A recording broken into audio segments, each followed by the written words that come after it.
NEET 2025 এর electrostatics থেকে dipole related একটা প্রবলেম এখন আমরা সলভ করব, যেটা কি আছে যে বিফোর দ্যাট একটা জিনিস বুঝতে হবে যে ডাইপোলের বেসিক সিগনিফিকেন্স কি বা বেসিক কনসেপ্ট কি। আর যেহেতু এই কোয়েশ্চেনটা আছে ডাইপোলের পোটেনশিয়াল এনার্জি রিলেটেড, তো একটা ইলেকট্রিক ফিল্ডে, ইউনিফর্ম ইলেকট্রিক ফিল্ডে ডাইপোলকে যদি আমরা প্লেস করি তো তার পোটেনশিয়াল এনার্জি কিভাবে লেখা যায়। তো বিফোর দ্যাট একটা জিনিসই বলবো, সাপোজ এটা বুঝতে পারছো একটা ইলেকট্রিক ফিল্ড, ডাইপোল মানে কি দুটো পোল থাকে, নেগেটিভ থেকে কোন দিকে হয়, পজিটিভ থেকে হয়। এটাকে যদি পি ভেক্টর দিয়ে লিখি, ভেক্টর কোয়ান্টিটি কিন্তু এরা, আর যদি থিটা অ্যাঙ্গেলে থাকে, ইলেকট্রিক ফিল্ডের সাথে কত অ্যাঙ্গেলে থাকে, থিটা অ্যাঙ্গেলে থাকে, তাহলে এর পোটেনশিয়াল এনার্জিকে লেখা যায়, এটা scalar quantity, minus of P dot E. কিভাবে আসে এটা তো আমি এই ভিডিওতে বলতে গেলে আধ ঘন্টার ভিডিও হয়ে যাবে। তো যারা জানে তারা জানে যে থিটাতে গিয়ে ডি থিটা নিতে হয়, টর্ক বের করতে হয়, মনে পড়ছে টাউ ডি থিটা বের করে আমরা ফাইনালি কোথায় পৌঁছাই যে এর পোটেনশিয়াল এনার্জি হবে minus of P dot E. আর ডট ই মানে বুঝতেই পারছো কার ডট প্রোডাক্ট, পি এর সাথে ই এর ডট প্রোডাক্ট। তো আমি এটাকে এভাবে লিখতে পারি, P E A dot B মানে কত হয়, এ বি কস থিটা, এখানে পি ডট ই মানে কত হবে, পি কস থিটা। তো ঠিক আছে, ভেরি গুড, খুব ভালো কথা। এবার কোশ্চেনে কি বলেছে যে একটা ডাইপোল ছিল, ভ্যালু ট্যালু সব দেওয়া আছে, এখন চাপ নেওয়ার দরকার নেই।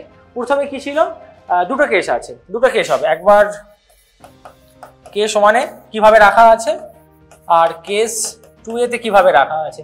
প্রথমে কোন দিকে রাখা আছে বলো, aligned with the direction of uniform. Align মানে কি, অ্যালাইন মানে যেদিকে ইলেকট্রিক ফিল্ড আছে ডাইপোলটাকেও কিভাবে রেখেছে, এক্স্যাক্টলি প্যারালাল করে রেখেছে। ইলেকট্রিক ফিল্ডও যেদিকে আছে ডাইপোলটাও কিভাবে আছে, একই দিকে আছে। তো একই দিকে থাকা মানে ভাই সাহ, প্যারালাল থাকা মানে দুটোর মাঝের অ্যাঙ্গেলটা কত হবে, 0 ডিগ্রি। তো এই ক্ষেত্রে থিটা বুঝতেই পারছো কত হবে, থিটা হবে 0 ডিগ্রি। তাহলে এই ক্ষেত্রে কেস 1 এর জন্য যে পোটেনশিয়াল এনার্জি আমরা লিখবো U1, সেটা কত লিখবো তাহলে, ফর্মুলাতে কিন্তু মাইনাস থাকে একটা, মাইনাসটা কেন আসে যারা জানে তারা জানে, টর্কের সাথে ডি থিটার একটা অপোজিট ডাইরেকশন ছিল। টর্ক যদি বাইরে হতো, ডি থিটা মানে যে ছোট অ্যাঙ্গেলটা সেটা ভেতরে হতো, ওই জন্য মাইনাসটা আসে। যারা জানে তারা বুঝতে পারছে, রিলেট করতে পারছে।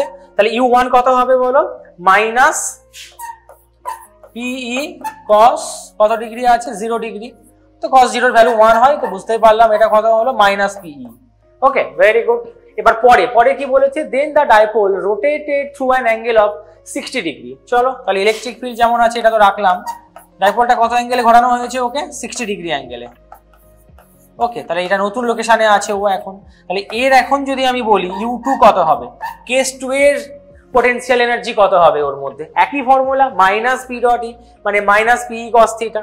তো মাইনাস পিই কস থিটা, এখানে থিটা কত দেওয়া আছে, 60 ডিগ্রি, কস 60 কত হবে, হাফ। তাহলে এটা হয়ে যাবে মাইনাস হাফ পি।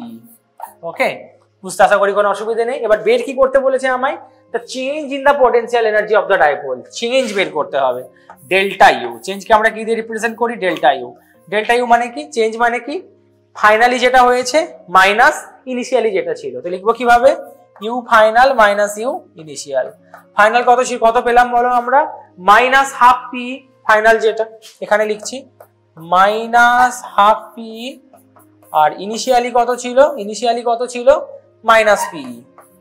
তো যদি এটাকে আমি বসাই, মাইনাসে মাইনাসে কি হয়ে যাবে, প্লাস পি হবে, আর মাইনাস হাফ পি, দুটোকে সলভ করলে কত হবে, হাফ পি হয়ে যাবে, তাই তো, হাফ পি। এটা হচ্ছে ডেল্টা ইউ, পোটেনশিয়াল এনার্জি। এবার ভ্যালুগুলো বসিয়ে দিই চুপচাপ, চাপ নেওয়ার কোনো কারণ নেই। তলায় 2 আছে, হাফের জন্য 2টা থাকলো। পি এর ভ্যালু কত দেওয়া আছে, পি এর ভ্যালু কত দেওয়া আছে, এই যে ডাইপোল মোমেন্ট 5 × 10⁻⁻6, আর ইলেকট্রিক ফিল্ডও দেওয়া আছে 4 × 10⁻5। তাহলে এটা হবে 5 × 10⁻⁻6, তাই তো, 5 × 10⁻⁻6, আর ই আছে 4 × 10⁻5 ইন্টু কত হবে, 4 × 10⁻5। তো এটাকে যদি আমরা ফার্দার সলভ করি, 5 4 যা 20, 20 × 10⁻5 আর -6 মানে 10⁻−1/2। তাহলে বুঝতেই পারছো -1 মানে একটা 0 কেটে যাবে, 2/2, 2/2 কেটে গিয়ে কত হবে, 1। আর ইউনিট কি হবে, এনার্জির যা ইউনিট হয় জুল। তাহলে আনসার কত হবে, 1 জুল। চলো এবার অপশন দেখা যাক, অপশন দেখা যাক, অপশন দেখা যাক কোনটা হচ্ছে, কোনটা হচ্ছে, yes option 4 is correct, 1 joule.